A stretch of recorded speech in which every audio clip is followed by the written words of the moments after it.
নমস্কার বন্ধুরা, Gayatri kitchen and গার্ডেনে আপনাদের সবাইকে স্বাগত। আপনাদের সঙ্গে শেয়ার করব একটা নতুন ধরনের রান্না। চলুন তাহলে রান্নাটা শেয়ার করা যাক। প্রথমেই বলি, এই যে খারকোল গাছগুলো দেখতে পাচ্ছেন, এটা 1-1.5 মাস আগে আমি মুর্শিদাবাদ থেকে নিয়ে এসে গামলায় করে লাগিয়েছিলাম।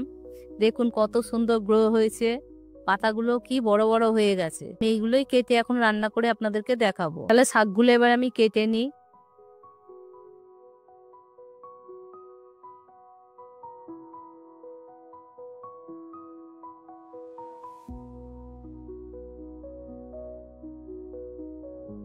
শাকগুলো সবই কাটা হয়ে গেছে, 2-1টা গাছ রেখে দিলাম, এর থেকে আবারও ভর্তি হয়ে যাবে। দেখুন কত শাক হয়েছে। শাকগুলো আমি ধুয়ে পরিষ্কার করে নিয়ে আসি, তারপরে দেখাচ্ছি আপনাদেরকে রান্নাটা। ধুয়ে নিয়ে চলে এসেছি, ডান্ডি থেকে পাতাগুলোকে আলাদা করে নেব, নিয়ে একটু ছোট ছোট সাইজের কেটে নিলাম।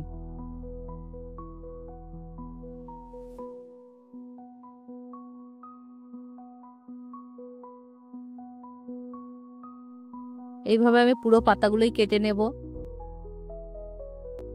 গ্যাসে একটা কড়া বসিয়ে দিলাম, কড়ার মধ্যে জল দিয়ে দিলাম, কিছুটা পরিমাণ নুন দিয়ে দিলাম, শাকগুলো সিদ্ধ হওয়ার জন্য জলে দিয়ে দিলাম।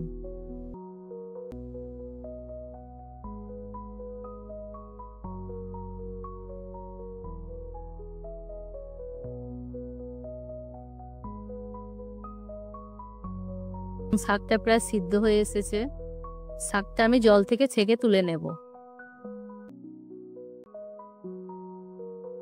শাকটা ঠান্ডা হতে দিলাম,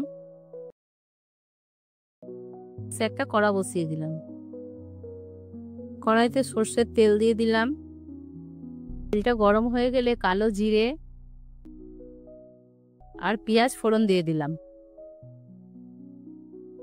ওদিকে পেঁয়াজটা ভাজা হোক, ততক্ষণে আমি শাকগুলো বেটে নেব।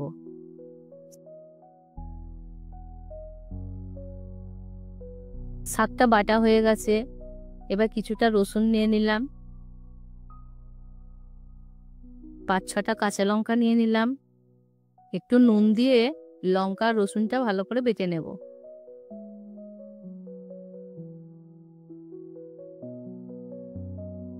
লঙ্কা বাটা হয়ে গেছে, চিংড়ি মাছগুলো দিয়েও বেটে নেব। চিংড়ি মাছগুলো কাঁচা, ভাজা না।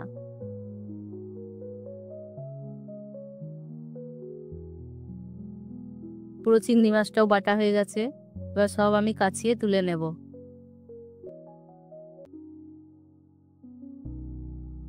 পেঁয়াজটাও লাল করে ভাজা হয়ে গেছে, বাটাটা এবার পেঁয়াজের মধ্যে দিয়ে দিলাম। ভালো করে ভাজতে থাকবো, আর নুন দেব না, আগে থেকে শাকটাও নুন দিয়ে সিদ্ধ করা ছিল, আর বাটার সময়তেও আমি নুন দিয়েই বেটেছি। নেড়ে নেড়ে আমি শুকনো করে শাকটাকে ভেজে নেব। যত ভাজবো সুন্দর একটা সেন্ট উঠবে, চিংড়ি মাছ দেওয়া রয়েছে, দারুণ গন্ধ উঠছে।